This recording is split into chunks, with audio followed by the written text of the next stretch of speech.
For the younger viewers in the audience, Ross Brawn bought the Honda F1 team in 2008 for just £1. And that team went on to win the 2009 World Drivers' Championship and World Constructors' Championship.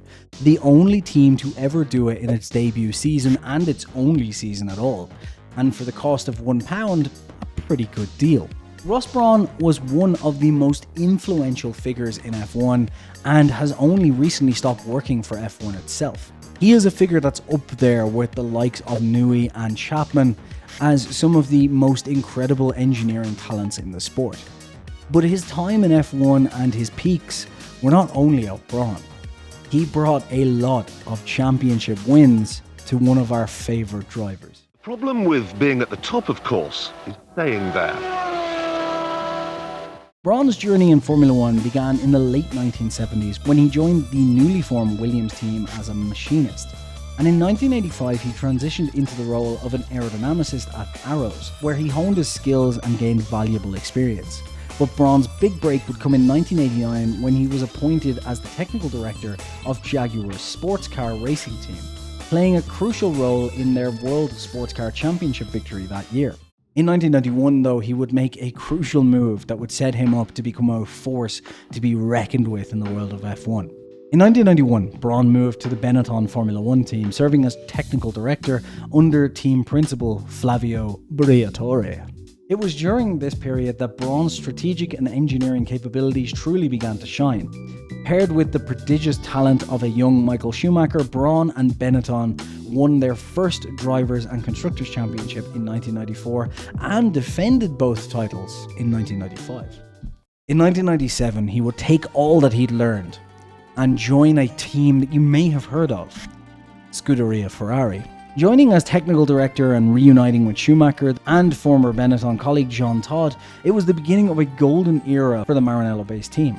Together, they transformed Ferrari into an unstoppable force, securing 6 consecutive constructors' titles from 1999 to 2004 and 5 consecutive championships for Michael Schumacher from 2000 to 2004.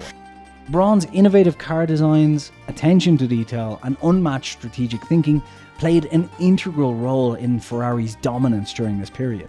Ross Brawn, though, after Ferrari started to flail, as Ferrari do, left and went to different, not quite greener pastures in 2006. Ross Brawn left Ferrari at the end of 2006, citing the need for a break and the desire to spend more time with his family as the primary reasons behind his departure.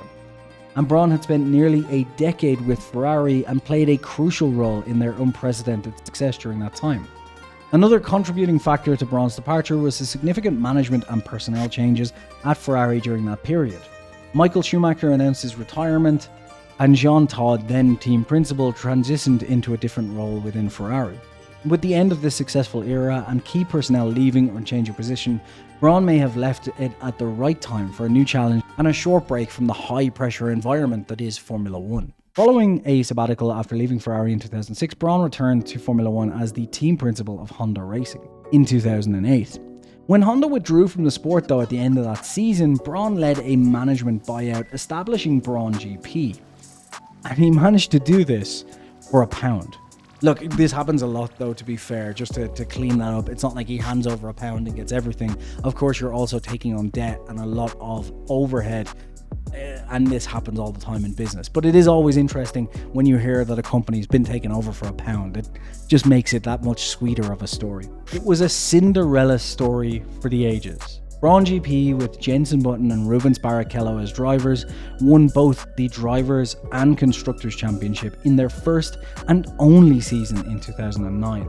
An achievement that cemented Braun's reputation as a master strategist and team leader, and also as a guy who could lead the team to build an incredible car and get the 2009 overhaul of regulations so spot on, it was unbelievable.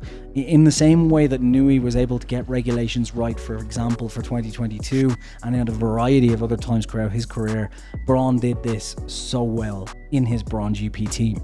Following the sale of Braun GP to Mercedes Benz, the team was rebranded as Mercedes Grand Prix, with Ross Brawn appointed as team principal. During his tenure, Brawn played a pivotal role in laying the foundations for the team's future. He signed key personnel, including drivers Nico Rosberg and Lewis Hamilton, and would later become integral in Mercedes' multiple championship victories, knowing when to hand over the team as well to the leadership of Toto Wolff. In 2017, Ross Brawn returned once again to Formula One after a break after leaving Mercedes.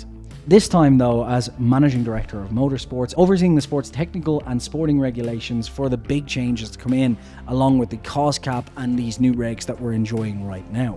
His innovative thinking, extensive experience and passion for the sport have been instrumental in changing it. And Ross Brawn last year, as many of you may be aware, retired once again from the sport, and I had a little bit too much optimism thinking maybe he'd go back to Ferrari and bring them back to winning ways.